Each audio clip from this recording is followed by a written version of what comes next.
Greetings and welcome to Cyber Focus, your source for timely international business information. My name is Jimmy Bettcher, and our guest today is Dr.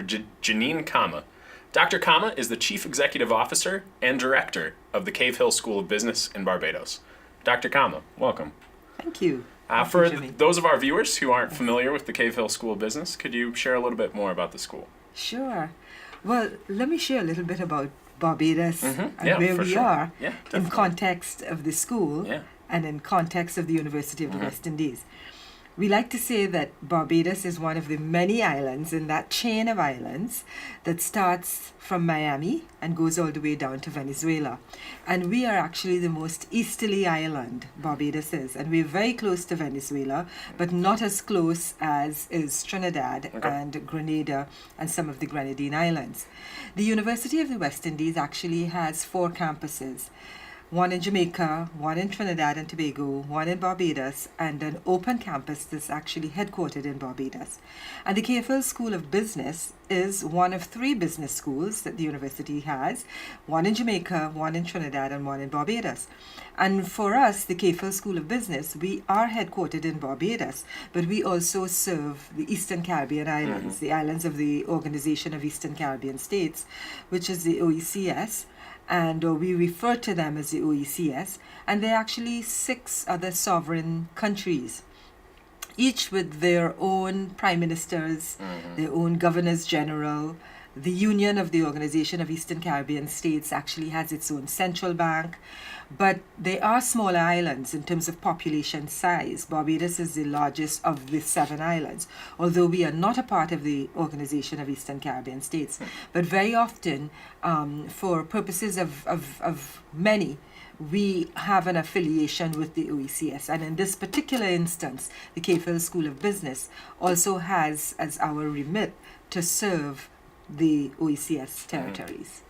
Could you tell us a little bit more about your specific role at Cave Hill? Sure. My role, in the good old adage, is chief cook and bottle washer. Okay. And coincidentally, I love to cook. But as the CEO of the organization, and in our context, we call the head of the business school either the chief executive officer or the executive director, unlike in the context of your business school where you call it the dean. And that is because we are a part of the Faculty of Social Sciences, and the Faculty of Social Sciences already has a dean. So in a sense, we would be deaning over the dean that currently exists. So in all 3 business schools, we are either referred to as an executive director or a chief executive officer. And my role is really to ensure that the strategic direction and the strategic mandate of the organization is executed at a high quality and in a consistent, timely, productive, and cost-efficient manner. So while I have an excellent team of directors right under me, both for academic programs as well as short-term executive development programs, research, and so on, and then they obviously have teams of people under them, I am really responsible and charged with ensuring that the organization achieves what it has been set out to do, which is to be a dynamic, robust, state-of-the-art, relevant school of business meeting the needs of Barbados and the OECS in a very global kind of orientation. Let's say in your role as CEO, let's fast forward 10 or 15 years. What's your vision for Cave Hill and its role in Barbados and the more broader, the Eastern Caribbean? Well, I would say fast forward 10 or 15 years, although I hope it wouldn't take that long, is that we would have at least triple the size of enrollment in terms of our academic programs and short-term development programs, that we would grow exponentially, because I think we're beginning to see that our economies are picking up slowly, like the U.S. economy has begun to pick up. And so therefore we would expect that as our economies grow, that there would be more of a need for the services that the Cave Hill School of Business provides. And that is why the project that we're doing along with the Kelley School of Business is so critical to our growth and development. It is an entrepreneurial project, and we're really trying to say that the culture of entrepreneurism, even though it has existed in Barbados and the OECS previously, previously, that it needs to be stronger, more vibrant, more diverse, and that it needs to make a greater contribution to the competitiveness and economic development landscape of all of the countries in the Caribbean. Can you share a little bit more about what exactly that project that you mentioned with the Kelley School is? Sure. The project has many facets. The project is actually titled Jobs, which is job opportunities for business scale up. And we are partnering with the Kelley School of Business, and it is actually being managed, if you will, by the Higher Education for Development, which is out of Washington, D.C., and it is being funded by USAID.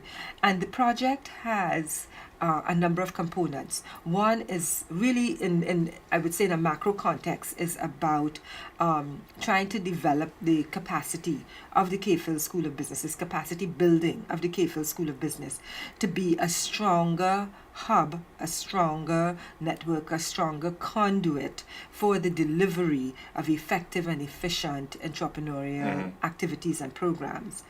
And so one part of it is about faculty development, another part is about curriculum development, another part is about research which involves case studies, another part is about doing competitions for students. Another component looks at producing a publication, which will be part of the research element as well as exploring the whole notion of incubation assistance, how you would assist companies, startups in particular, with going through their training, their mentoring, their development, and providing a range of shared services, either through a virtual kind of modality or a facility that we would perhaps tap into that currently exists either in Barbados or one of the other OECS countries. So working with the Kelley School of Business, and in particular with the IIB, it really has been a valuable experience because there's a lot to learn and there's a lot of opportunity for us to grow through this partnership. So you touching upon what you had mentioned before about your vision for Cave Hill being a hub for entrepreneurship in Barbados and more broadly in the Caribbean. What does entrepreneurship today look like in Barbados? Well, entrepreneurship today in Barbados, it has a legacy because very many of the businesses in Barbados and the Eastern Caribbean started through some form of entrepreneurial endeavor. What has happened, though, as countries have grown either by way of their own development or by way of the need for expansion in terms of the companies, that you have found that some of the companies that started, yes, they're small, have grown, and some of them are now public companies. And there are a lot of other companies that would have come in from maybe either different islands like Trinidad, Jamaica, or so on, that may not have been indigenous in terms of entrepreneurial ventures in Barbados and or the Eastern Caribbean. Plus, over the years, the agricultural sector of sugar and bananas have been the mainstay in terms of economic survival, if you will, for both Barbados and Eastern Caribbean. Sugar was Barbados, and most of the other Eastern Caribbean islands had a little sugar and plenty bananas. And so there were industries that were managed by government. And for all intent and purposes, the governments in each of these 7 countries that I'm talking about are really the largest employer.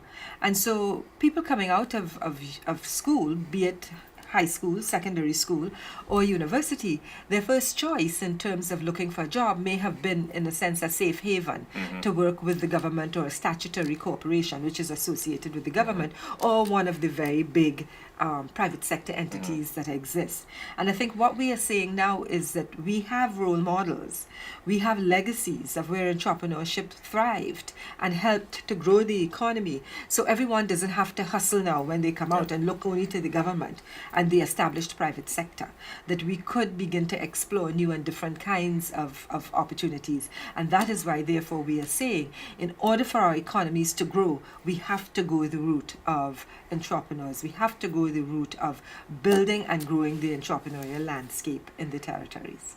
Well, thanks. It's certainly very interesting. Now, in your time here in Bloomington, you've had an opportunity to interact with a number of entrepreneurs that are here in Indiana. Yes. I was wondering if you could compare what you've seen of entrepreneurship here in Indiana with the entrepreneurial environment back in Barbados. Well, one thing that struck me, I mean, there are lots of similarities, and there perhaps are many differences as well, but I would just talk to one. One thing that struck me in talking to a number of the entrepreneurs is that many of them started a business. They may have sold it, they grew it to a comfortable size. It began to make very good returns. They sold it and they started another one. Some have even gone as many as starting 3 businesses, but have sold and bought and sold and so on. And I don't think that entrepreneurs in Barbados and the Eastern Caribbean are so risky or so enterprising in terms of growing a business, and it may all be market size.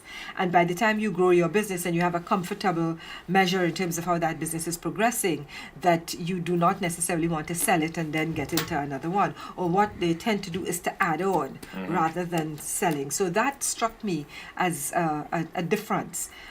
In terms of the way perhaps it seems as if once bitten by the entrepreneurial bug, and that you've had a successful enterprise, that you sell it and then you go on to another one, you grow that, you sell it, and you perhaps go on to another one. So to keep that sort of innovation and passion and creativity alive, as opposed to saying that it has gained a certain achievement and that you just stay there on a flat, as opposed to get rid of it and go on to another one. So that I thought was a little different. Yeah, but for sure. There are many other similarities, yes. Or there are many similarities, yes, and perhaps some differences as well. What would some of your key takeaways from interacting with these entrepreneurs, but also of your time here at Kelley and in Indiana, what would those be? Yeah. Well, the main thing is, that unless you come out of your own circumference of activity, you don't know and see what else is out there. Even though the world is global and we deal a lot with technology, and you can go onto the web and find out what is going on in and around your landscape, I think coming out helped us, in my view, to do what I would call a significant benchmarking exercise. So it helps you to establish that, you do have very many good things, and that there are some things that you could be doing better. So it really gives you a level of confidence and comfort to say that, no, we're not at ground zero, and we have made some inroads, but there are additional inroads to be made, and that we can learn from Kelley what some of those inroads are and how to be able to master those. So that, I think, is my biggest takeaway. Okay. Yes. One final question. Yes. As a respected leader in the business world in Barbados, if someone here in Indiana was interested in investing in Barbados or starting a new enterprise there, getting involved in the entrepreneurial environment that you had mentioned, would you have any advice for them or some next steps that you would suggest for them? Well, we are fortunately at the Kelley School of Business part of a larger initiative, which is called the Barbados Entrepreneurial Foundation. And this really has a board of about 15 very powerful private sector leaders, some government people, some trade union folk, who are saying that Barbados has to be transformed to become a global entrepreneurial hub by the year 2020. They're even saying that, or we are saying that by November 11th, 2011, which is 11/11/11, we want to ensure that the entire island has Wi-Fi capacity. Now, and that is free, open, and accessible to anyone. So from the time you walk off the plane, that you can access, and until you go to the rum shop or you go to the beach or whatever your activity is, that you will have Wi-Fi completely. But the main thing is that this organization, the Barbados Entrepreneurial Foundation, is saying that in order to be the entrepreneurial hub, we have excellent infrastructure. We are considered actually 4th on the UN's Index of Development. Our rate of literacy is 98%. Our education is compulsory from age 5 to age 16. We have a high standard of education in Barbados. We speak English. And in terms of our own development, Barbados is a fairly sophisticated and developed island.